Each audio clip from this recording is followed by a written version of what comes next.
வணக்கம், நமஸ்காரம், ஸ்தோத்திரம். அன்பான சகோதர சகோதரிகளே, நசரேயனாகிய இயேசு கிறிஸ்துவின் இனிய நாமத்தில் உங்கள் ஒவ்வொருவரையும் வாழ்த்துகிறோம். இந்த அருமையான நன்னாள், இந்த அருமையான பாக்கியத்தின் தருணத்தை தந்த பரலோகத்துக்காய் நாங்கள் நன்றிகளை ஏறெடுக்கிறோம். பிதாவாகிய தேவன் என் மேலேயும் உங்க மேலேயும் கரிசனையா இருப்பதனால் மட்டுமே இந்த மாதிரி ஒரு பாக்கியமான ஒரு ஆப்பர்ச்சுனிட்டிஸ், அதாவது தருணங்கள் கிடைப்பதை நாங்கள் நினைவு கூறுகிறோம். இது என்னங்க அவ்வளோ பெரிய தருணமா அப்படின்னு கேட்டிங்கன்னா, ஆமாங்க. எத்தனை பேர் இன்னைக்கு வேத வசனம் என்னவென்று புரிந்து கொண்டு வாசிக்கிறார்கள் என்று சொல்லி நீங்க ஒரு எண்ணிக்கை, ஒரு ஸ்டாட்டிஸ்டிக்ஸ் எடுப்பீர்களானால் மிக மிக வியப்படைவீர்கள். 1% கூட தேராதுன்னு நினைக்கிறேன். இன்னைக்கு பைபிளை வாசிக்கக்கூடிய, அதாவது வேதாகமத்தை வாசிக்கக்கூடிய மக்கள் பல தரப்பட்ட மக்கள் இருக்கிறாங்க. அதாவது இதை ஒரு என்ன சொல்றது, பாரம்பரிய புத்தகமாக படிக்கக்கூடிய ஒரு தர கூட்டம். படிக்கலாம்னா சோறு கிடைக்காது, அம்மா ரொம்ப ஸ்ட்ரிக்ட், அப்படி ஒரு கூட்டம். கணவன் ரொம்ப ஸ்ட்ரிக்ட், அவர் வள்ளுவள்ளும் கத்துவாருங்க பைபிள் படிக்கலாம்னா, அதனால படிக்கிறேன். நிர்பந்தத்தின் நிமித்தமாக படிக்கக்கூடிய வாசிக்கக்கூடிய கூட்டம் இன்னொன்று. இப்படியாக நீங்க வகை வகையாக நீங்க பிரிக்கலாம். ஆனா பைபிள் என்ன சொல்ல தெரியுங்களா? அல்லும் பகலுமாய் என்னுடைய வசனத்தில் தியானமாய் இருக்கிறவன் மேல் நான் பிரியமாய் இருக்கிறேன்னு சங்கீதம் 1ஆம் அதிகாரத்தில் எழுதியிருக்கு. இந்த தியானத்திற்கும் வாசிப்பதற்கும் ஒரு பெரிய வித்தியாசம் உண்டு. வேதத்தை வாசிப்பது, நம்ம புத்தகம், அதாவது வாய்ப்பாடு புத்தகங்கள்லாம் வாசிக்கிறோம் இல்லைங்களா, அந்த மாதிரி 10ஆம் கிளாஸ் 12ஆம் கிளாஸ் காலேஜுக்கு போய் படிச்சு மனப்பாடம் பண்ணி எக்ஸாம்ல ஜெயிச்சாதான் நீங்க சர்டிபிகேட் வாங்க முடியும். அதுக்கு அவசரம் நீங்க மக்கடிக்கிறன்னு அடிங்க, பிட் அடிக்காதீங்க. தவறு. பிட் அடிக்கிற ஒருத்தனும் பரலோகத்துக்கு போக மாட்டான். பிட் அடிச்சு நீங்க சர்டிபிகேட் வாங்கி அது மூலமா போய் ஏதாவது வேலையில உட்காந்து சம்பாரிச்சிங்கன்னா அது ரத்த பணம். வேற ஒரு எந்த மதத்தை சார்ந்தவரா இருக்கட்டும், வேற ஒருத்தரோட ஸ்தானத்தை நீங்க பறிச்சு அநீதியான முறையில நீங்க போய் இங்க உட்கார்றப்போ அது ரத்த பணம். அவ்வளவுதான். உருப்படாது அந்த காசு. சரிங்களா? நீங்க சாத்தானுக்கு ஏற்கனவே இறையாயும் அவனுடைய ஊழியனாகவும் மாறிவிட்டீங்க. அதுதான் அதற்கு பொருள். சரி, பழைய கதைக்கு போலாம். நீங்க மக்கடிச்சு பாஸ் பண்ணுங்க, இந்த புரிஞ்சு பாஸ் பண்ணுங்க, எப்படியோ பாஸ் பண்ணுங்க. ஏன்னா உங்களுக்கு அந்த சான்றிதழ் தேவை. எல்லாத்துக்கும் வேலை வேணும். வேலை இருந்தால் தான் சாப்பாடு. இங்கே எல்லாம் இந்தியாவிலலாம் பார்த்தீங்கன்னா யூஎஸ் மாதிரி உங்களுக்கு எஸ்எஸ்என் நம்பர், நீங்கள் ஒரு காலத்தில் டேக்ஸ் பே பண்ணியிருந்தா கூட வரி கட்டக்கூடிய ஒரு நபராக இருந்திருங்கன்னா, ஏதோ காலத்தில் நீங்கள் வரி கட்டியிருந்தாலும் உங்களுக்கு சலுகை உண்டு. ஃபுட், க்ளோத்திங், ஷெல்டர், இருப்பிடம், உணவு, துணி, உடை உண்டு. இங்கெல்லாம் அப்படி கிடையாது. பிச்சை தான் எடுக்கணும் வேலை இல்லைன்னா. என்னை கேட்டுக்கொண்டிருக்கிற இளம் சகோதர சகோதரிகளை, இளம் வாலிப பிள்ளைகளை, படிப்பு முக்கியம். இந்த ஓடி விளையாடு பாப்பான்னு பாரதியோட பாடலை மாத்தி எழுதலாம்னு நினைக்கிறேன் நான். ஓடி விளையாடுல ஓடி ஓடி படிப்பாப்பா அப்படின்னு சொல்லி அதை வேற மாதிரி எழுதணும். நீ படிச்சாதான் எல்லாமேங்க. படிச்சவனுக்கு கூட வேலை இல்லை. நிறைய பேர் மெக்கானிக் ஷாப்புக்கும் இங்கேயும் அங்கேயும் போயிடுறாங்க, இன்ஜினியர்ஸ் படிச்சவங்களே. சரி, எப்படியோ படிச்சு நீங்க அந்த சான்றிதழை வாங்கி இன்னைக்கு வேலைக்கு போய் சம்பாரிச்சு தான் என்ன நான் காப்பாத்திக்கணும், என்னை நம்பி இருக்கிற குடும்பத்தை காப்பாற்றணும். அப்பதான் ஒரு கல்யாணத்துக்கு பொண்ணு கொடுப்பாங்க இல்லைங்களா? இன்னைக்கு பொண்ணுங்களுக்கு மாப்பிள்ளை கிடைக்கிறது, பொண்ணுங்க வேலைக்கு போயிட்டு இருந்தாதான் மாப்பிள்ளையே கிடைக்குது அவங்களுக்கு. 2 பேர் சேர்ந்து உழைச்சாதான் ஏதோ ஓரளவுக்கு சம்பாதிக்க முடியுது. அந்த அளவுக்கு இருக்கு நம் நாட்டு நடைமுறை. மட்டுமல்ல, உலகத்தில் எங்கிலும் அந்த எக்கனாமிக் சிச்சுவேஷன் என்று பார்ப்பீர்களானால் எல்லாமே விலை உயர்ந்து விட்டது இல்லைங்களா? கச்சா எண்ணெயில இருந்து எல்லாம் விலை உயர்ந்து விட்டது. சார், 2 பேர் ஓடி உழைக்கணும். இதுக்கு அவசரம் நீங்க எப்படி உருண்டு பிறண்டாவது படிச்சு பாஸ் பண்றீங்க. பாஸ் பண்ணா பார்த்தாது. எங்க இன்னைக்கெல்லாம் 90, நான் படிச்ச காலத்துல 70 வாங்கினா போதும், நல்ல டிஸ்டிங்ஷன்ல பாஸ் பண்ண. அந்த காலத்துல அது பெரிய விஷயம். அப்ப எங்க காலத்துல 90 எடுப்பானுங்க. அதுல வேற மண்டை. நமக்கெல்லாம் அந்த அளவுக்கு இல்ல. களிமண்ணா இருந்த மண்டையை தான் கர்த்தர் மாத்தி அமைச்சிருக்காரு. அப்ப நான் உன்ன கிருபையின் காலத்துக்குள்ள வரலன்னா, கத்தோலிக்க மார்க்கத்தில் இருந்தேன். பைபிள்னா என்னன்னு தெரியாது. யாரும் பைபிள் படின்னு சொல்லவும் கிடையாது, சொல்லவும் மாட்டாங்க. ஆனா ரொம்ப பக்தி மனம் படைத்தவன் நான். ஆல்டர் பாயா இருந்தேன். கத்தோலிக்க திருச்சபையில காலையில மாசு, சாயந்தரம் மாசு இதெல்லாம் வந்துருச்சுன்னா, எக்ஸாம் எல்லாம் வர்றதுக்கு முன்னாடி 2 மாசம் காலையில 6 மணி. அதுதாங்க ஒரு நல்ல ஒரு காரியம். கத்தோலிக்க திருச்சபைகள்ல பார்ப்பீர்கள். ஆனால் காலையில 6 மணி, சாயந்தரம் 6 மணி மாஸ் நடக்கவே நடக்கும். ரொம்ப அருமையான ஒரு பிரின்சிபல். அதை நீங்க சிஎஸ்ஐ சபையில பார்க்க முடியாது, எங்கேயுமே பார்க்க முடியாது. எல்லாரும் சண்டே ஷட்டரை மூடினாங்கன்னா அடுத்த ஞாயிற்றுக்கிழமை தான் தொடக்குறாங்க. அருமையா, அருமைன்னா அருமை. ரொம்ப ரொம்ப பக்தி விருத்தியா இருப்பேன். ஆனா கடவுள்னா ரொம்ப ஒரு பிரியம், அவரையே சார்ந்திருப்பேன், அழுவேன், ஜபிப்பேன். என்ன ஜபிக்கணும்னு தெரியாது. கொஞ்ச நேரம் மாதா கிட்ட, கொஞ்ச நேரம் அந்தோனியார் கிட்ட, அப்புறம் கொஞ்ச நேரம் இயேசு கோச்சுக்குவாருன்னு அவர்கிட்ட போய் இப்படி எல்லாம் ஓடிட்டு இருந்தது என் காலம். அப்படியெல்லாம் படிச்சுதான் அந்த மண்டையில டிஸ்டிங்ஷன் வாங்குறதுக்கு ஆண்டவர் கிருபை பாராட்டினார். அதுக்கப்புறம் காலேஜ்லாம் நல்ல மதிப்பெண்கள், அதாவது ஆவிக்குரிய இதுல வந்த பிறகு நிறைய போராட்டம் முதல் 2 ஆண்டுகள். அப்புறம் கடைசி இன்ஜினியரிங்ல கடைசி 2 ஆண்டுகள்ல நான் என் கண்கள் நம்பிராத அளவுக்கு எனக்கு சில மதிப்பெண்களை கொடுத்தார். 90% எல்லாம் எட்டக்கூடிய என்ஜினியரிங்ல 90% எல்லாம் சில சப்ஜெக்ட்ல வாங்குறதெல்லாம் ரொம்ப கஷ்டம். ஓவரால் பர்சன்டேஜை நல்லா ஏற்றி கொடுத்தாரு. ஏன்னா கர்த்தருக்குள் வளர்ந்து அவருடைய ஞானத்தை நான் நம்பி அவருடைய வசனத்தில் ஞானமா இருப்பதனால் அவருக்கு பிரியமுள்ள பிள்ளையாய் நான் மாறினேன். ஆண்டவர் மிகவும் ஆசீர்வதித்தார். சரி, படிச்செல்லாம் வெளியில் வந்தோம். ஆனா இன்னைக்கு அந்த டிஸ்டிங்ஷன் மார்க் எல்லாம் செல்லுபடி ஆகாது. நான் 99லயும் 99.1க்கும் 2க்கும் சண்டை. அவன் 0.1% அதிகம் அப்படின்னு. என்னடா அநியாயமா இருக்கு. அப்படிதான் போயிட்டு இருக்கு இன்னைக்கு. அப்போ இதெல்லாம் மேற்கொண்டு வந்துதான் நீங்க படிச்சு ஜெயிச்சு வாழ்க்கையில முன்னேறி ஒரு காரு பங்களா இல்லைனாலும் ஒரு கார் ஒரு வீடு இன்னைக்கு இருந்தே ஆகணும். அந்த காலத்துல எப்படி வீட்டுல ஒரு கிரைண்டர், வாஷிங் மிஷின், மிக்சி இருந்தா ஐயோ என்ன பணக்காரங்க இருக்கிறாங்க அப்படின்னு. அப்புறமா ஒரு கலர் டிவி இருந்தா ஆஹா. எனக்கு தெரிஞ்சு எங்க ஏரியாலே 2-3 வீட்டுல தான் கலர் டிவியே இருந்துச்சு. ஒருத்தர் பாம்பே சேட்டு ஒருத்தர் இருப்பார், அவங்க கிரிக்கெட் மேட்ச் கலர் டிவியில பாக்குறது ஆஹா அப்படின்னு இருக்கேன். அவங்க வீட்டுக்கு ஹிந்தி டியூஷனுக்கு போனேன், அதனால எனக்கு சலுகை உண்டு. உட்காந்து அப்படியே படிக்கிற மாதிரி படிச்சுட்டு, டேய் கிரிக்கெட் மேட்ச் பாக்குறியா இல்ல படிக்கிறியா அப்படிம்பாரு சேட்டு. 2ம் தான் சார் அப்படிம்பா நான். சரி சரி அப்படின்னு கொஞ்ச நேரம் விடுவாங்க பார்த்துட்டு வரதுக்கு.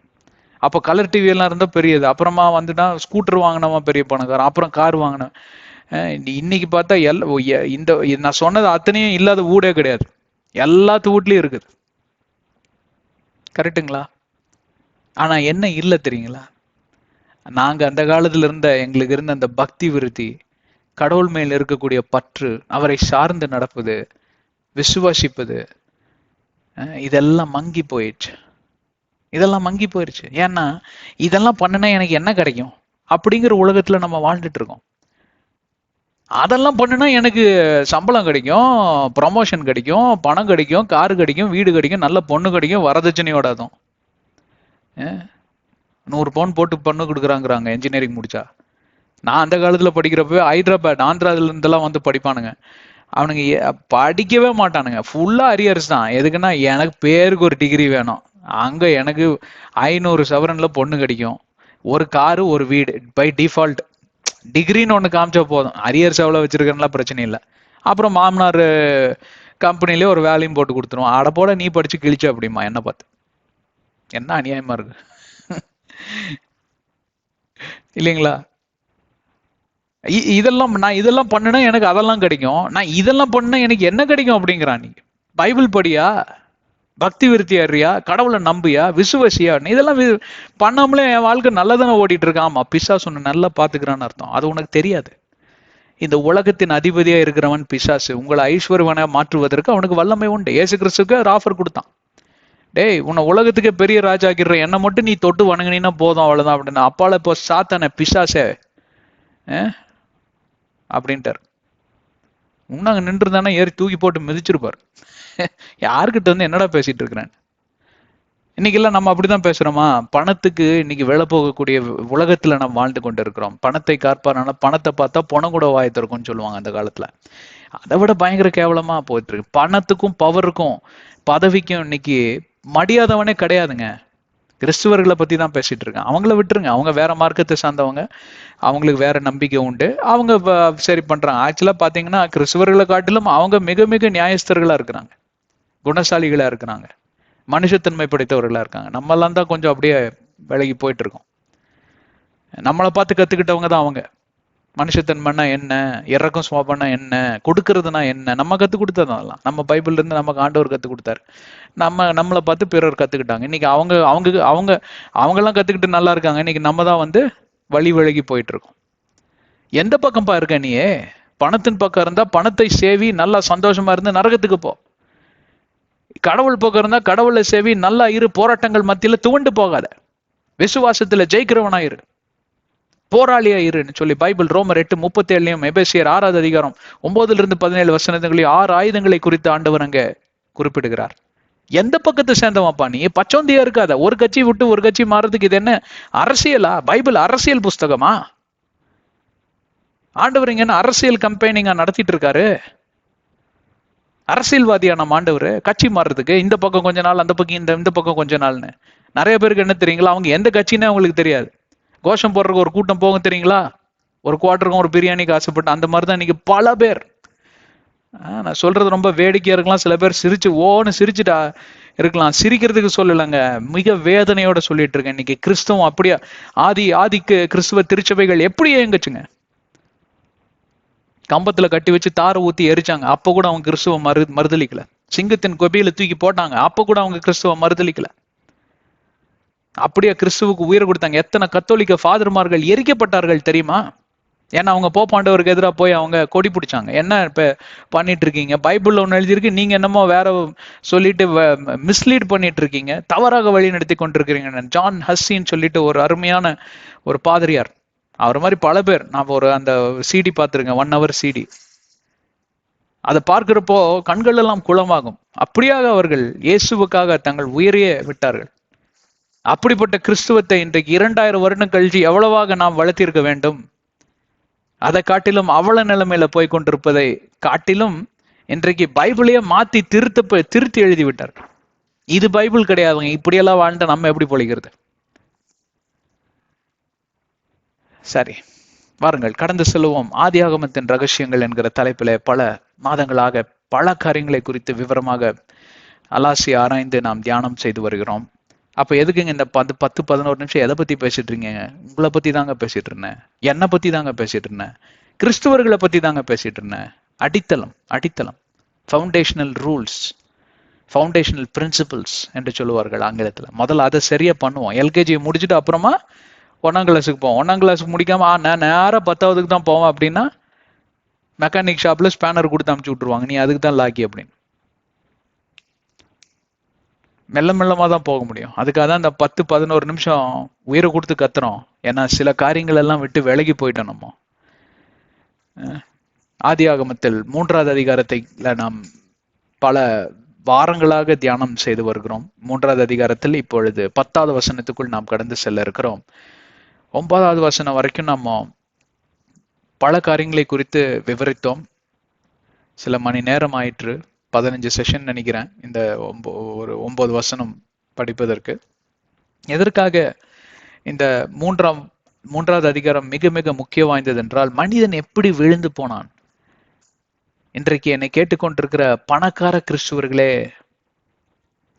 நீங்க நினைச்சிட்டு இருக்கலாம், நான் பணக்காரனா இருப்பதனால் கர்த்தர் என் மேல் மிக மிக மிக பிரியமா இருக்கிறான். சரி, புத்திசாலி கிறிஸ்துவர்களே, அதாவது நான் பண்ணாத பிஹெச்டி கிடையாது, நான் பண்ணாத வாங்காத குவாலிஃபிகேஷன் டிகிரி கிடையாது அப்படின்னு நீங்க நினைச்சிட்டு இருக்கலாம். உங்களோட ஞானம், அதாவது எவ்வளவு ஞானம் நீங்கன்னா உங்களை அடிக்க ஆளே கிடையாது, அதனால கிறிஸ்துவ மேல் ரொம்ப பிரியமா இருக்கிறான்னு நினைச்சிட்டு இருக்கலாம்.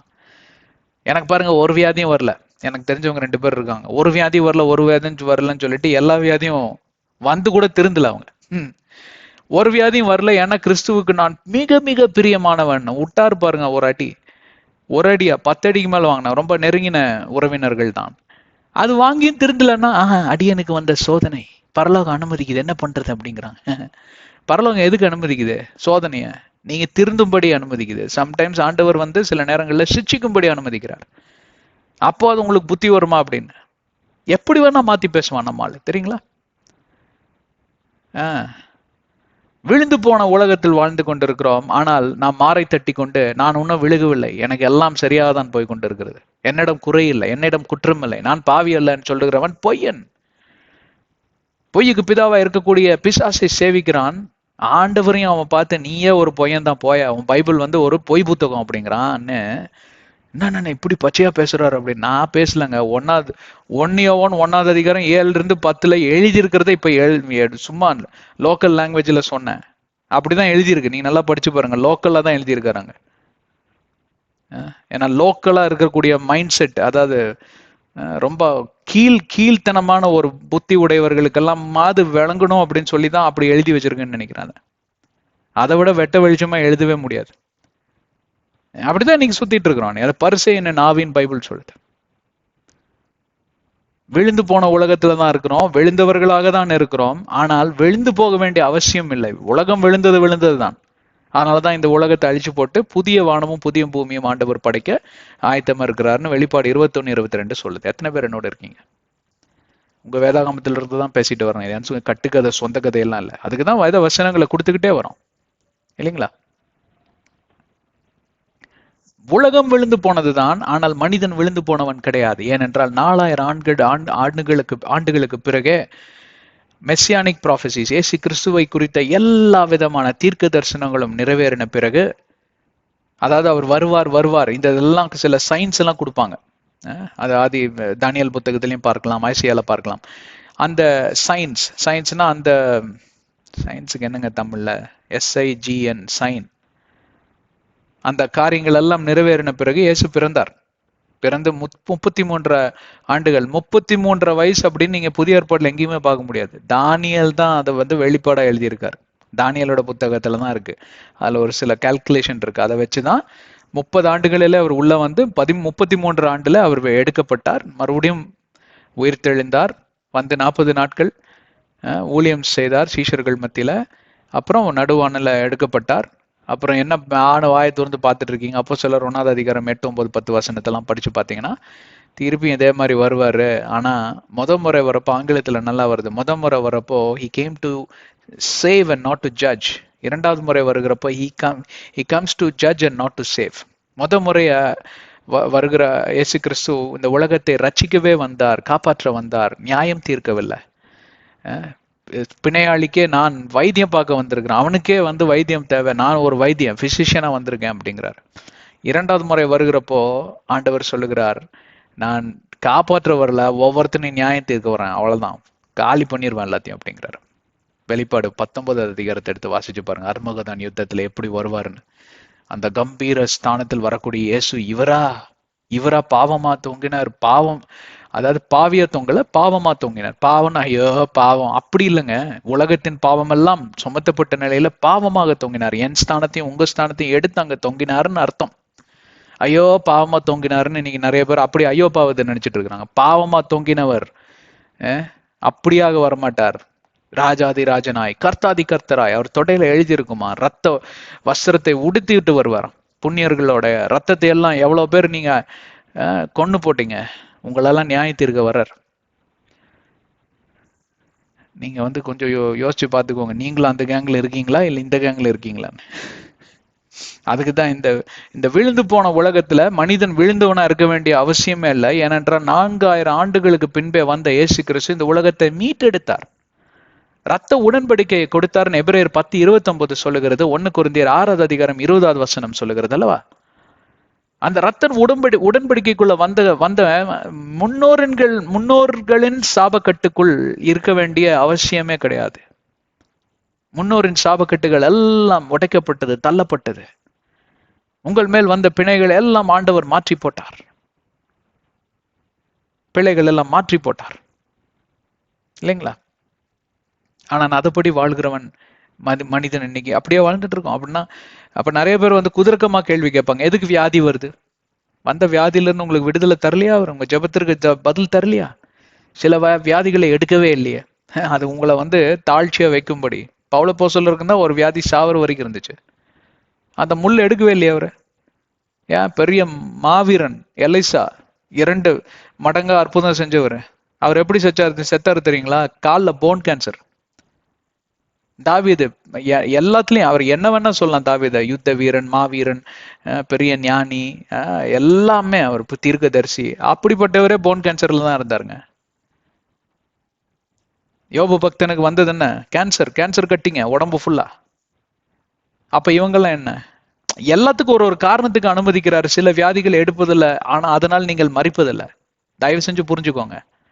அந்த வியாதி வந்து உங்களை தாழ்ச்சியா வைக்கும்படி, சிம்பிளா வைக்கும்படி, கர்த்தரை சார்ந்து நடக்கும்படி, பெருமை இல்லாமல் இருக்கும்படி, சில காரியங்களை நீங்க விட்டு வந்திருப்பீங்க. ஆனா அங்க போகணும்னு நாட்டம் இருக்கும். அப்போ ஆண்டவர் சிச்சிப்பாரு. ஏன்னா நீங்க ஜெபிச்சிருப்பீங்க, வந்து என்ன சிச்சிங்க ஆண்டவரே, அப்போவாது எனக்கு புத்தி வரும்னு. அவர் கரெக்டா சிச்சித்திருப்பார். அப்போ உங்களுக்கு பயம் வரும், அடுத்த முறை அதை திரும்பி பாக்குறதுக்கு பயம் வரும். எனக்கெல்லாம் அந்த மாதிரி அனுமதிச்சிருக்கிறாரு. ஏன்னா எனக்கு அது தேவை. நான் கொஞ்சம் விளையாட்டு புத்தி, ஏன்னா சீரியஸான மனுஷன் தான் நான். கடவுள் விஷயத்துல ரொம்ப ரொம்ப சீரியஸ். ஆனா கூட சில டைம் விளையாட்டு புத்தி வந்துடும்.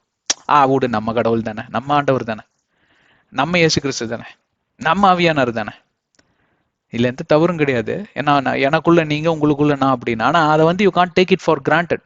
மரியாதைங்கிறது இருக்கு இல்லையா? அவர் என்ன இருந்தாலும் கடவுள், ஆண்டவர், சிருஷ்டிகர்த்தர். விழுந்து போன மனிதன் விழுந்தவனாவே இருக்கிறான். எப்படி மேற்கொள்வது என்று சொல்லி கற்றுக்கொள்வதுதான் இந்த 3வது அதிகாரம். அதோட சாராம்சமே அதுதான். புதிய உடன்படிக்கையோட கண்ணோட்டத்தோடு கூட அந்த அந்த அந்த புதிய உடன்படிக்கை என்கிற அந்த கண்ணாடியை அணிந்து இந்த 3வது அதிகாரத்தை வாசித்துக் கொண்டிருக்கிறோம். அதனால்தான் உங்களுக்கு நிறைய வெளிப்பாடு கிடைக்குது. பாருங்கள், 10வது வசனத்துக்குள் கடந்து செல்வோம். So he said, ஆதாம் 8, 9 வசனங்கள்ல பார்க்கிறப்போ, அங்கே ஆதாமும் அவனோட துணைவியாரும் பயந்து கொண்டு நடுங்கி உட்கார்ந்து கொண்டிருக்கிறார். அங்கே ஆண்டவர் கம்பீர நடையோட, கம்பீர சத்தத்தோட வந்து, ஆதாமே நீ எங்க இருக்கிறாய் என்று சொல்லி கேட்கிறார். பார்த்தா அவனுக்கு இன்னும் அப்படியே வெடவெடுத்து போச்சு அவனுக்கு. ஐயோ, எப்படி இவரை போய் நான் மீட் பண்ணுவேன், என்ன நடக்க போதோ, செத்து வேற போயிருவேன்னாரு. சாகிறதுனா என்ன கிடையாது, யாருமே செத்தது கிடையாது இது வரைக்கும். மரித்து போவேன்னா இப்ப என்ன ஆகும் எனக்கு, எனக்கு என்ன பயம். பயம் வந்து மேற்கொண்டது, பயம் வந்து ஆட்கொண்டது. நட்டுங்கிட்டு நகத்தை கடிச்சிட்டு உக்காந்துட்டு இருக்காங்க 2 பேரும். நீங்களாம் அந்த மாதிரி உட்காந்துருக்கீங்களா? நீங்களாம் பெரிய ஜாமவான்கள். நான் நிறைய முறை அந்த மாதிரி உட்காந்துருக்கேன், பெஞ்சு கடியில, டேபிள் கடியில. எங்க அப்பா அவ்வளவா அடிக்க மாட்டாரு, எங்க அம்மா வச்சு வெளுத்து வாங்கிடுவாங்க. அந்த அம்மாட்ட அடி வாங்குறதுக்கு போய் எங்காவது ஒளிஞ்சுக்கலான்னு போய் கீழே உள்ளெல்லாம் ஒளிஞ்சிருக்கேன். எங்க பெரிய ஒரு 5 பெட்டி இருக்கும், பெரிய 5 பெட்டி. அதுல அரிசியெல்லாம் போட்டுப்பாங்க. அதுக்குள்ள போய் ஒருக்கா வந்து ஒளிஞ்சு மாட்டிக்கிச்சு. அப்புறம் தான் அவங்க அடிக்கிறதே நிறுத்தினாங்க. ஐயோன்னு, நான் சொல்லிட்டு அடிக்கிறேன், இனிமேல் சொல்லாம அடிக்க மாட்டேன் அப்படின்னு ஒரு டீல் போட்டுக்கிட்டாங்க என்கிட்ட. அந்த மாதிரி பயந்து நடுங்கி எங்க தாய் தகப்பனுக்கு மட்டும் இல்லை, ஆண்டவருக்கு பயந்து நடுங்கி உக்காந்த காலம் ஏராளம் உண்டு. எப்படா ஒரு மூஞ்சில முழிக்கிறது, தெரிஞ்சு பண்ணமோ தெரியாம பண்ணமோ அது வேற விஷயம், பண்ணியாச்சு. அப்படி உட்காந்துட்டு இருக்காங்க 2 பேரும். So he said, 10வது வசனத்துக்குள் கடந்து சொல்லுவோம். So he said, யாரு இந்த ஹீ வந்து? கடவுள் கிடையாது, ஆண்டவர் கிடையாது, ஆதாம். ஹீனா ஸ்மால் ஹெச்ல போட்டிருப்பாங்க, ஸ்மால் லெட்டர்ஸ்ல எழுதியிருப்பாங்க. அதற்கு ஆதாம் பிரதி உத்தரமாக பதிலை சொன்னான். I heard your voice in the garden and I was afraid because I was naked and I hid myself. இங்க எத்தனை காரியங்களை குறித்து பேசுறார் தெரியுமா ஆதாம்? I heard your voice. பதம், உம்முடைய குரல் என் செவிகளுக்கு எட்டுனது. நீங்க பேசுறது கனகச்சிதமா என்னோட காதுல விழுது, அதுல எந்த சந்தேகமும் இல்லை. இந்த கார்டன், நீங்க கொடுத்த அந்த இருப்பிடத்துல, நீங்க எனக்கு ஒரு வீடு கட்டி கொடுத்தீங்களா, அந்த வீட்டுல நான் உட்காந்துட்டு இருக்கேன். நீங்க பேசுறது எனக்கு தெளிவா கேக்குது. And I was afraid. எனக்கு பயமா இருந்தது. பயம்னா என்னன்னு தெரியாது ஆதாமுக்கு. ஏன்? தேவனுடைய மகிமையில சூழ்ந்து இருக்கிறப்போ பயத்துக்கு எங்க இடம்? பயத்தின் ஆவி தேவனிடமிருந்து வருகிறது அல்ல, பிசாசிடமிருந்து வருகிறது என்று சொல்லி 2 தீமோத்தேயு 1வது அதிகாரம் 7வது வசனம் சொல்லுகிறது. பயப்படாதிருங்கள், உங்கள் இருதயம் கலங்காதிருங்கள், என்னுடைய சமாதானத்தை உங்களுக்கு நான் தந்திருக்கிறேன். என் சமாதானத்தை சுதந்திரிக்கிற ஒருவனும் பயந்து போவதில்லை அப்படின்னு இயேசு கிறிஸ்து யோவான் 14:1 யோவான் 14:27 சொல்லியிருக்கிறார். எவன் ஒருவன் தேவனுடைய சமாதானத்தை முழுமையான விதத்தில் சுதந்திரிக்க முடியும் என்று சொல்லி பார்ப்பீர்களானால், எவன் ஒருவன் தேவனுடைய நியாயப்பிரமாணங்களும் கட்டளைகளையும் முழுமையாக பற்றி கொண்டு அதன்படி தன்னுடைய வாழ்க்கை தரத்தை மாற்றி அமைக்கிறானோ, தன்னுடைய வாயின் சொற்கள், தன்னுடைய புத்தி சுவாதியம், தீர்மானங்கள், செல்லுகிற இடம், பார்க்கிற ஜனங்கள், பேசி பழகக்கூடிய ஜனங்கள், இப்படியெல்லாம் அவன் போய் வேசித்தனம் பண்றவங்ககிட்டயும் சாயந்தரம் 6 மணி ஆனா சரக்கு போட்டு எங்காவது இருக்கிறவங்ககிட்டயும் போய் உட்காந்து வெட்டி நாயம் பேசிட்டு இருக்க மாட்டான். வீட்டுக்கு போயிடுவான். நல்லா ஒரு குழியில போட்டு உட்காந்து பைபிளை படிச்சுட்டு ஜெபிப்பாரு. ஜெபிச்சா மனைவி எங்க ரெடியா சாப்பாடு வச்சிருப்பாங்க. சாப்பிட்டு இன்னொரு குடும்ப ஜெபத்தை போட்டு பேசாம படுத்து தூங்கிடுவார். காலையில அதிகாலையில எந்திரிச்சு திருப்பியும் ஆண்டவரோட கூட சம்பாஷிக்கக்கூடிய ஒரு நல்ல தேவ மனுஷனா இருப்பாரு. இவருக்கு பயம் வரும்னு நினைக்கிறீங்க? இப்படிப்பட்ட ஒரு சகோதரிக்கு பயம் வரும்னு நீங்க நினைக்கிறீங்க? பிசாசு பயமுறுத்தாம இருப்பான்னு நீங்க நினைக்கிறீங்க? கண்டிப்பா பயமுறுத்துவான். 10 மடங்கு இன்னும் அதிகமா வந்து பயமுறுத்துவான். பயமுறுத்தணும் பே அப்படிம்பாங்கல்ல சின்ன குழந்தைங்க விளையாடுறப்போ, ஒளிஞ்சு விளையாடுறப்போ, பேய் விளையாட்டுமோ அதுக்கு பேரு. எவன் வந்து எவனை ஃபர்ஸ்ட் பயமுறுத்தினானோ அவன் கத்திட்டானா அவன் அவுட்டு. இப்படியே விளையாடுவான். போய் இடிஞ்சு போன பில்டிங்ல எல்லாம் போய் பூந்துக்கிட்டு விளையாடுவான். ஒரு தடவை பக்கத்து வீட்டுக்காரர் சும்மா வேணும்ட்டே ஊன்னு ஒரு சவுண்டை போட்டாரு பாருங்க. உண்மையாலுமே அந்த பில்டிங்ல பேருக்குன்னு நினைச்சிட்டு அலறி அடிச்சு அவன் கீழே உருண்டு பிறண்டு கைகாலெல்லாம் சிரைச்சு எல்லாம் தொங்குது. அப்படியே போய் வீட்டுக்கு போய் சேர்ந்தா அப்புறம் தான் தெரிஞ்சது பக்கத்து வீட்டுக்காரன் சும்மா பயமுறுத்தி இருக்கிறான். 4 நம்பர்ல நாங்க இருந்தோம், காந்திபுரம்ன்ற ஒரு இடத்துல. அதுல முன்னாடி இருந்த 2 வீட்டுல கேஸ் நடந்துட்டு இருந்தது. அப்போ 2 மாடி வீடுன்னு நினைக்கிறேன். அது செங்கல்லாம் இருக்கும். அங்க போயிட்டு சும்மா இந்த மாதிரி பேய் விளையாட்டுமோ ஒளிஞ்சு விளையாட்டுமோ ரெண்டுக்குமே அங்கதான். அப்போ இன்னைக்கு அந்த மாதிரி வந்து சும்மா அப்படின்னு பேய் வந்து அவன் பிசாசு எப்படின்னாலே பயந்துடுறான். நம்ம அவனா வந்து பண்றது இல்லை. ஏன்னா அவன் ஒரு ஆவி, அவன் கண்ணுக்கு தெரியாத ஆவி, அசுத்தாவியா இருக்கிறான். அவனை வணங்கக்கூடிய ஜனங்கள் தான் இன்றைக்கு ஏராளம். மெஜாரிட்டி 99% அவன் பக்கம் தான் இருக்கு உலகம். அவன் ஜெயித்தெழுந்தான். அதுக்குன்னு கர்த்தர் தோத்து போயிட்டாருங்கிறதுக்கு அர்த்தம் இல்லை. தோத்து போனவன் மனிதன், கர்த்தர் கிடையாது.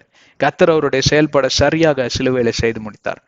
ஜெயம் கொன்றார், வெற்றி சிறந்தார், மரணம் மேற்கொள்ள முடியவில்லை. இதெல்லாம் பார்க்கிறோம் இல்லைங்களா? 1 கொரிந்தியர் 15:57 எடுத்து வாசித்து பாருங்க. இயேசுவின் நாமத்தில் உங்களுக்கு வெற்றி உண்டு. இது வெற்றி புத்தகம். இது மாறாக தோல்வி புத்தகம் அல்ல. இது வெற்றியின் மார்க்கம், இது தோல்வியின் மார்க்கம் அல்ல. என்னை கேட்டுக்கொண்டிருக்கிற பிரியமான சகோதர சகோதரிகள், ஆனால் நாம் ஏதோ ஒரு தோல்வியின் மார்க்கத்தை நாம் கட்டி அணைத்தது போலதான் இன்றைக்கு வாழ்க்கை இன்னைக்கு இயங்கிக் கொண்டிருக்கிறது. கரெக்டுங்களா? செய்யற வேலையில சக்சஸ் இல்லை, படிப்புல சக்சஸ் இல்லை, கல்யாணம் கட்டி வந்தா அந்த டெய்லி சண்டை வேதனை, பிறந்த பிள்ளைங்க உருப்படி இல்லை, படிக்க மாட்டேங்குது, கடன் மேல கடன், வியாதி மேல வியாதி, இப்படி எல்லாம் இருக்குங்களா? லைனா லிஸ்ட போட்டே போலாங்க. எந்த லிஸ்ட் வேணா போடுங்க, அது எனக்கு பொருந்தும் அப்படிங்கிறாரு. நீங்க மனிதன் விழுந்தவனாவே இருக்கிறான். ஏன்னா பயம் என்கிற காரியம் வந்து அவனை ஆட்கொண்டது. எதனால் பயம் ஆட்கொண்டது? தேவனுடைய சமாதானத்தை அவன் முழுமையாக சுதந்திரிக்கவில்லை. ஏன் முழுமையாக சுதந்திரிக்க முடியல? அவன் கீழ்ப்படியாமையினால். கீழ்ப்படியாதவனா மாறிவிட்டான். சொல்ற பேச்ச கேட்கறதுல போய் அங்கே இங்கேயும் உளுந்து கையை காலை சிரைச்சிட்டு வந்து எப்போ உட்காந்துருக்காங்க அது மேலேயே போடுவாங்க. எனக்கெல்லாம் அப்படிதான் ஒழுங்கும் அடி. சைக்கிள் எடுத்துட்டு போய் எங்காவது விட்டு முட்டியை இது பண்ணிட்டு சிரைச்சிட்டு வந்துட்டு, அப்ப ஆஃப் ட்ரௌசர் தானே எப்படின்னு தெரிஞ்சு போயிடும். அதனால சமணங்கள் போட்டு உட்காந்துக்கிறது, முட்டி இப்படி உள்ள போயிடும்ல, அது மேல புக்கை வச்சுக்கிறது. ஆனா ஒரு மாதிரி சூசுன்னு சவுண்டு வரும். ஏன்னா சரியா எரிச்சல். அப்படியே புக்கை தூக்கி பார்ப்பாங்க, அது மேலே ஒழுகும், புண்ணு மேலே ஒழுகும். அப்பதான் உனக்கெல்லாம் புத்தி வரும்னு. சொல்ற பேச்சு கேட்காம போய் அங்கே இங்க மேய்வது. அதுதான் சங்கீதம் 23. எத்தனை பேர் என்னோட இருக்கீங்க? சங்கீதம் 23 தெரியாதவங்க இருக்கவே முடியாது. காட் இஸ் மை ஷெப்பர்ட், கர்த்தர் மேய்ப்பராய் இருக்கிறார், நான் தாழ்ச்சி அடையேன். அப்படி ஆரம்பிச்சு அப்படியே சும்மா மனப்பாடமா சொல்லுவாங்க. எதை குறித்து எழுதி இருக்கு? அதை என்னைக்காவது ஆராய்ந்து பார்த்தீர்களா? ஆங்கிலத்துல மிக அழகாக வந்திருக்கிறது, அதை கேட்க மறந்துடாதீங்க. எங்கேயோ இருக்கு, எந்த பிளேலிஸ்ட்னு தெரியாது, இருக்கு சேனல்ல. ஆயிரக்கணக்கான வீடியோ இருக்கு, எங்கன்னு எனக்கு தெரியல. ஆனா கர்த்தர் இப்ப வெளிப்படுத்தினதை உங்களுக்கு சொல்றேன் ரத்தன சுருக்கமாக. அதாவது செம்மறியாடு வெள்ளாடு 2 இருக்கு. ஷீப் அண்ட் கோட் ஆங்கிலத்துல ரொம்ப தெளிவா வருது, தமிழ்ல எனக்கு சொல்றதுக்கு எப்படின்னு தெரியல. செம்மறியாடும் வெள்ளாடு. இந்த வெள்ளாடுக்கு என்ன சுவாபம் தெரியுங்களா?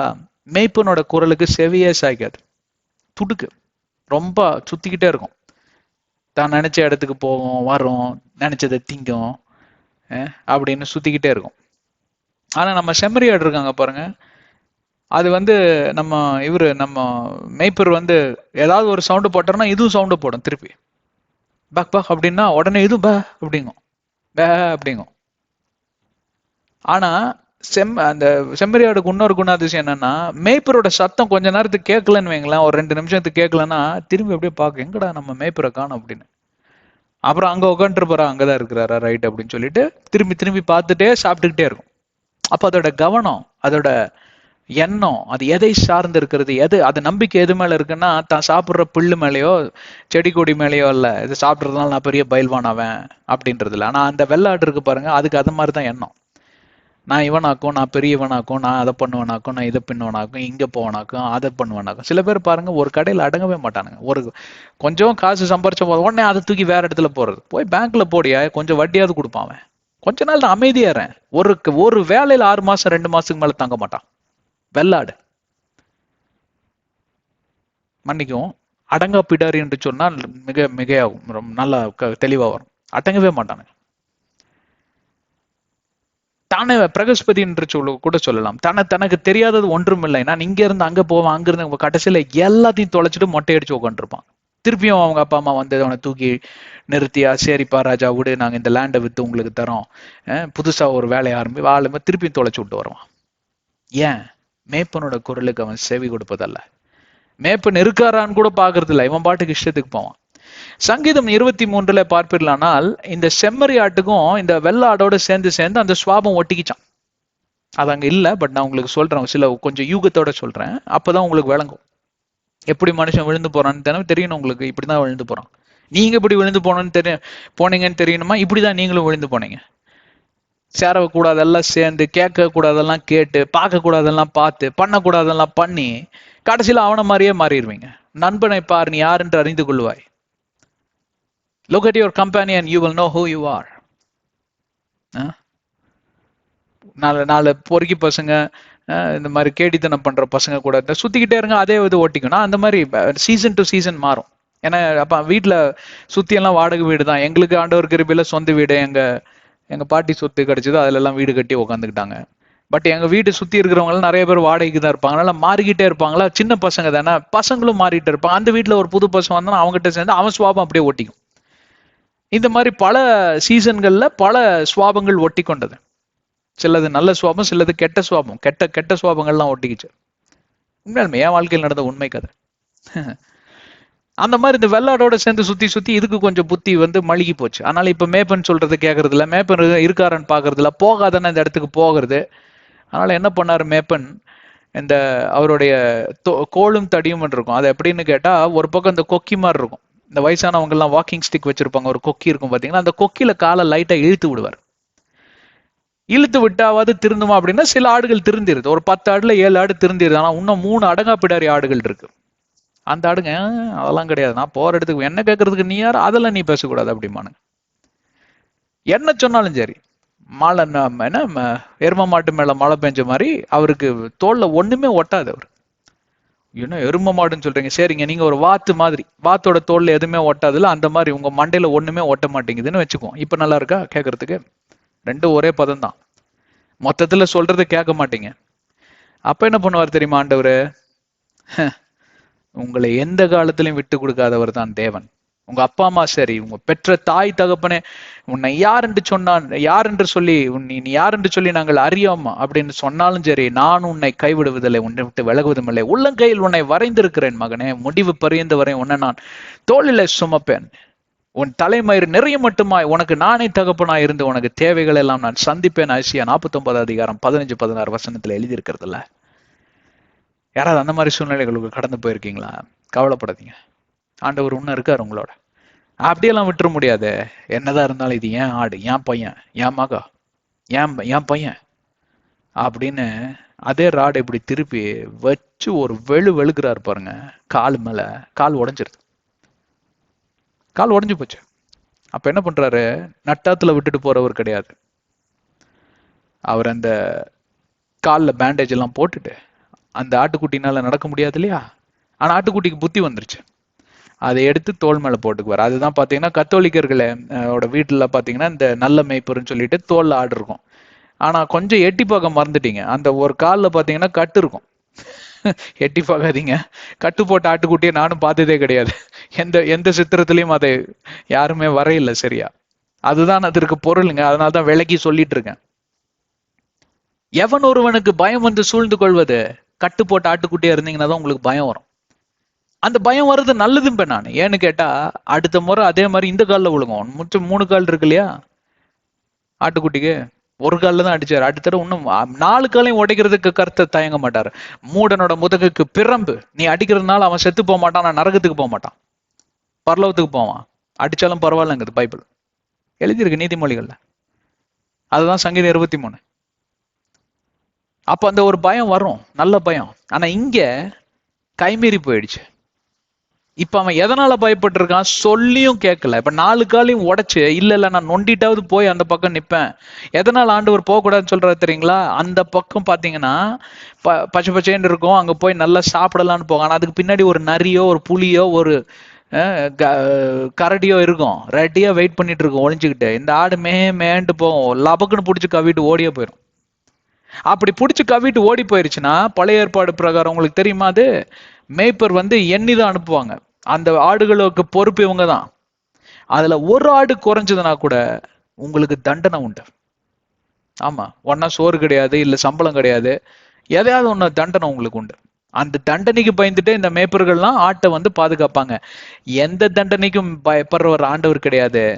அவர் நேசத்திற்கும் பாசத்திற்கும் அடிமையானவர். இது என் பிள்ளை, என் ஆடு என்று சொல்லி தன் உயிரையே கொடுக்க கூட அவர் தயங்குவதில்லை. அவர் தான் உண்மையான மேய்ப்பர், நல்ல மேய்ப்பர்னு. அதனாலதான் அவருக்கு பேர் குட் ஷெப்பர்ட். மற்றவெல்லாம் த ஷெப்பர்டு தான்.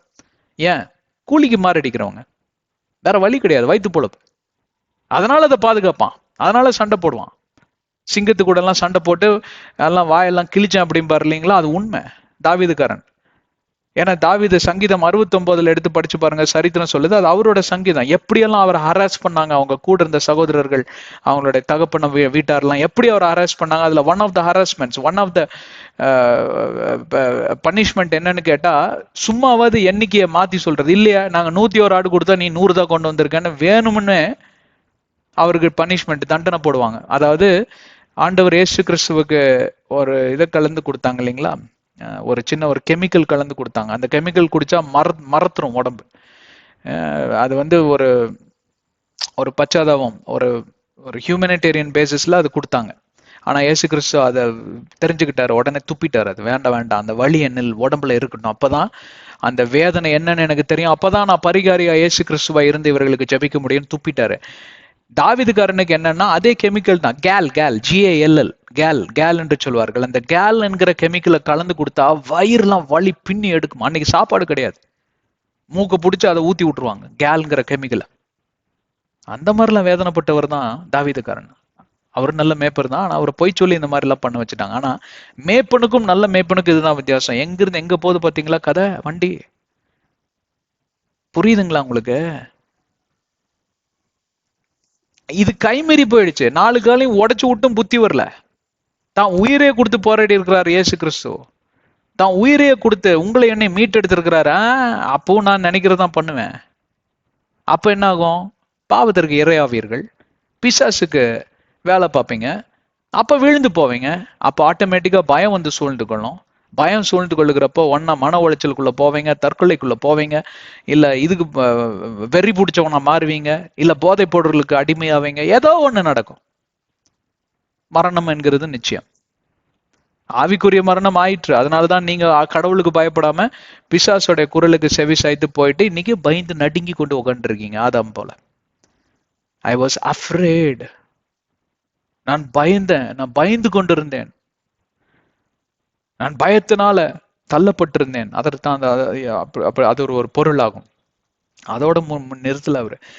Because I was naked and I hit my self. எல்லாத்துக்கும் விளக்கம் கொடுக்கிறார் ஆதாம். ஆதாம முட்டாள் பாக்குற மாதிரி பாக்காதீங்க, பயங்கர ஞானவான். 2 பேரும் ஞானத்துல நல்ல சிறந்தவங்க தான். கர்த்தரோட ஞானத்தினால் உருவாக்கப்பட்டவர்கள் கர்த்தரை போலதான் இருப்பாங்க. Because I was naked and I hit my self. நான் நிர்வாணியாக காணப்பட்டேன், அதனால் தான் போய் நான் ஒளிந்து கொண்டேன். இதை குறித்து ஏற்கனவே நாம் விவரித்து விட்டோம். எப்போ ஒருவன் தேவனுடைய மகிமையும் தேவனுடைய உறவையும் இழந்து போகிறானோ, தேவனோட உறவை எது இழக்க செய்கிறது? நீங்க செய்கிற பாவம். எதனால பாவம் வருது? கீழ்ப்படியாமை. வேத வசனத்தின் கட்டளைகளுக்கும் நியாய பிரமாணங்களுக்கும் வேத வசனத்தின் நியமங்களுக்கு நீங்க கட்டுப்படாதபடி நானே சுயேட்சையா முடிவெடுப்பேன், தான் எடுக்கிற முடிவு சுயேட்சையா எடுக்கிறதுன்னு கூட தெரியாம, இல்ல எனக்கு ஆண்டவர் தான் பண்ண சொன்னார். இன்னைக்கு பெந்தெகோஸ்து உலகத்தில் இருக்கக்கூடியவர்கள் அப்படிதான். நான் ஆவியில உணர்ந்தேன், ஆவியானவர் எனக்கு சொன்னார், ஆவியில நான் நடத்தப்பட்டேன். ஆவியில நடத்தப்பட்டு தான் போய் அங்க உக்காந்துட்டு இருக்கிறீங்களா? கடங்காரன் வீட்டுல இல்ல கடங்காரன் உங்க வீட்டுல உட்காந்துட்டு இருக்கானா? இதுதான் ஆவியில நடத்தப்படுறதா? என்ன உங்களுக்கு விளங்குதா நான் சொல்றது என்னன்னு? ஆவில நடத்தப்படுவது மிக மிக முக்கியம். ஆவிக்குரிய ஜனங்களா இருக்கிறவர்கள் ஆவில விழித்திருங்கள் என்று 1 பேதுரு 1:16, கலாத்தியர் 5:16 எல்லாம் எழுதியிருக்கு. ஆவியின் கனியினால் நிரப்பப்படுவது, பொறுமை, நீடிய பொறுமை, சாந்தம், இதெல்லாம் இருக்கு. அதெல்லாம் நற்குணங்கள். இதெல்லாம் இதுதான் புதிய ஏற்பாடு, அதை இல்லைன்னு சொல்லவில்லை நான். ஆனால் ஆவில நடத்தப்படுகிறவர்கள் சரியான பாதையில் தான் நடக்க வேண்டும். அது எப்படி தவறான பாதையில் நடந்து ஒரு ரசிக்கப்பட்ட காலத்துல ஒரு ஊழியக்காரி இருந்தாங்க. எங்களெல்லாம் அவங்க தான் சொந்தக்காரங்க கூட எங்களை ரட்சிப்பின் பாதையில வழி நடத்தினாங்க. இவங்க பையன் சரியா படிக்கல. அவங்க பையனுக்கு ஒரு கடை போட்டு கொடுத்தாங்க. என்ன கடை தெரியுங்களா? லாட்டரி டிக்கெட்டும் சிகரெட்டும் விற்கிற கடை. இந்த அம்மா சொல்லுது, ஆவியானவர் தான் சொன்னார் இந்த கடை போட்டு தர சொல்லுது. அப்பவே தெரிஞ்சுக்கிட்டேன். அப்ப எனக்கு வயசு எவ்வளவுங்களா? 20 வயசு. எனக்கெல்லாம் அப்படியே தூக்கி போட்டுருச்சு. எனக்கு என்னால அதை நம்பவும் முடியல, என்னால அதை ஏத்துக்கவும் முடியல. நான் சொன்னேன், அதே எப்படி ஆவியானவர் சிகரெட் குடிச்சு ஒருத்தன் செத்து போவான்? தன்னுடைய சரீரம் பரிசுத்த தேவாலயம்னு பைபிள் சொல்லுது. மாசுபடுத்துகிற இந்த காரியத்தையே ஆண்டவர் விற்க சொல்லுவாரா? ஆமா, என்கிட்ட சொன்னாரு. நீ நம்புன நம்பாட்டி போன். நம்ப மாட்டேன் போன்ட்டேன் நான். இனி என் மூஞ்சிலே முழிக்காதன்ட்டேன். அப்பெல்லாம் பயங்கரங்க. இப்பெல்லாம் கொஞ்சம் நல்லா சாஃப்ட் ஆயிட்டேன் நான். அப்பெல்லாம் ரொம்ப வைராக்கியமா இருப்பேன் ஆண்டவருக்காக. அந்த அம்மா கோச்சுக்கிட்டு போயிருச்சு. அதுக்கப்புறம் வரவே இல்லை. எனக்கு உறவினர் தான். புரியுதுங்களா? நிர்வாணிகளாக காணப்படுவதை கூட உணராதபடி இன்றைக்கு கிறிஸ்துவகம் இயங்கி கொண்டிருக்கிறது. அந்த அம்மா நிர்வாணியா இருந்தாங்க. என் கண்களில் அவர்கள் ஒரு நிர்வாணியை போல காட்சி அளிச்சாங்க. ஆனா அவங்க சொல்றாங்க, நான் வரிய தீர்க்க தரிசியாக்க, எனக்கு தீர்க்க தரிசன வரம் இருக்காக்கும், எனக்கு பரிசுத்த ஆவியானவர் இருக்காராக்கும், நான் சொல்வதெல்லாம் உண்மை தவிர வேற ஒண்ணும் இல்லைன்னு அப்படியே மாத்தி சொல்லுது. அப்புறம் அவன் அதையும் தொலைச்சான். அதுக்கப்புறம் என்னென்னமோ பண்ணாங்க, அது வேற விஷயம். அதுவும் சரி கிடையாது. இப்படி தனக்குன்னு ஒரு நியமத்தை வச்சுக்கிறது, எதையுமே ஆண்டவருடைய கோட்பாடின்படி போறது செய்யறதோ கிடையாது. ஆனால் நிர்வாணி என்று சொல்லி உணராம கூட, நான் எங்கேயாவது ஆதாம் சொல்றார், நான் நிர்வாணியாக காணப்பட்டேன், பயந்தேன், அதனால போய் ஒளிஞ்சுக்கிட்டேன் அப்படின்றார். ஓகே, அப்படி சொன்னவங்க கூட உங்களுக்கு ஒரு ஹோப் இருக்கு, ஒரு நம்பிக்கை இருக்கு. சரி, எப்படியோ திருந்திட்டான், ஒத்துக்கிட்டான்ல, விட்டுருப்பா அப்படிம்பாங்க. ஒத்துக்கிட்டவனை பாருங்க அடிக்க மாட்டாங்க. ஒத்துக்காம இல்ல நான் பண்ணவே இல்லையாக்குங்கிறதும் வச்சு ஆறாருன்னு அறையுவாங்க. கரெக்டுங்களா? நான் தான் எடுத்தேங்க, தெரியாம எடுத்துட்டேங்க, கஷ்டங்க, இந்த மாதிரி சூழ்நிலைங்க, பசிங்க, பட்டுனீங்க, அதனாலதான் எடுத்துட்டேன் அப்படின்னா கூட பரிதாப்பட்டு சரி விடு போப்போ அப்படின்னு துரத்தி விட்டுருவோம். அந்த மாதிரிதான் இன்னைக்கு ஆதாமோட நிலைமை. ஆனா அப்படி சொல்றதுக்கு கூட உங்களுக்கு கேவலமா இல்ல? ஓ, இதுக்காக கிறிஸ்து மரித்தார்? தெரியாம எடுத்துட்டேங்க, பசிங்க, ஏதாவது பிச்சை போடுங்க அப்படின்னு கேட்கறதுக்கு இயேசு கிறிஸ்து மரித்தார்? சரி, நம்ம தொடர்ந்து 11ஆம் வசனத்துக்குள்ள கடந்து சொல்வோம். இன்றைக்கு நிறைய காரியங்கள் ஆண்டவர் உங்களோடு கூட என்னோட கூட சம்பாஷித்திருக்கிறார் என்று சொல்லிதான் சொல்லுவேன், நம்புகிறேன். ஸோ தொடர்ந்து எங்களோட இணைந்திருங்க. இந்த சேனலை சப்ஸ்கிரைப் செய்யுங்க. சிரங்களை தாழ்த்தி கண்களை மூடி நாம் ஒரு சிறிய ஜெபத்தை செய்வோம். அன்பின் தகப்பனே, இந்த அருமையான நன்னாளுக்காய் நன்றி. இந்த கிருபையின் விளக்கத்தை நீர் தந்திருக்கிறீர். ஸ்தோத்திரம் ஆண்டவரே. அப்பா, நாங்கள் ஒருவரும் பயந்து நடுங்கியோ, பிசாசுக்கு இரையாகியோ, நாங்கள் நிர்வாணிகளாக இல்லாதபடி எங்களை காற்றுக்கொள்ளுங்க. உங்களுடைய மகிமை நாங்கள் என்றென்றைக்கும் ஆண்டவரே சுதந்திரமாய் பெற்றுக்கொள்ளவும் ஆண்டவரே, எங்களோடு கூட அது நிலையாய் இருக்கவும் எங்கள் வாழ்க்கை தரத்தை நீர் மாற்றி அமைக்க வேண்டுமா? இயேசுவின் நாமத்தில் ஜெபிக்கிறோம் பிதாவே, ஆமென். தெரிஞ்சவங்களுக்கெல்லாம் இந்த சேனல் டீடைல் ஷேர் பண்ணுங்க. எங்களுக்காக ஊழியத்துக்காக ஜெபித்துக் கொள்ளுங்க. எல்லா ஊழியக்காரங்களுக்காக ஜெபித்துக் கொள்ளுங்க. உங்களுக்கு ஜெப தேவைகள் இருந்தால் யாரும் செல்லாதீர்கள், ஆண்டவர் இயேசுவிடம் செல்லுங்கள். பிதாவிடம் மன்றாடி இயேசுவின் நாமத்தில் நீங்க கேட்கிற ஒவ்வொரு ஜெபத்தையும் ஆண்டவர் அங்கீகரித்து அதன்படி ஆசீர்வதிப்பார். கர்த்தர் உங்களை ஆசீர்வதிக்கட்டும். ஆமென்.